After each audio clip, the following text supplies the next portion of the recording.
Here's how to update the software for your iFLYTEK AI Translator Earbuds. We're going to go into the app right here, and then on the bottom right here you'll see with the two earbuds. We're going to click that, and then we're going to see firmware version. We're going to go ahead, if it's not up to date, right now it's 1.0.13. So we're going to go ahead and put upgrade, click to upgrade. It might ask you to sign in, be logged in to your account. So go ahead and do that. Make sure you have that. And then now it will be downloading.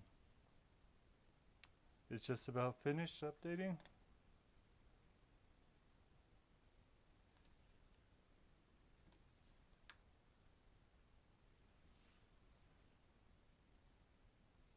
It says upgrade successful, restarting. So it's going to take 30 to 40 seconds.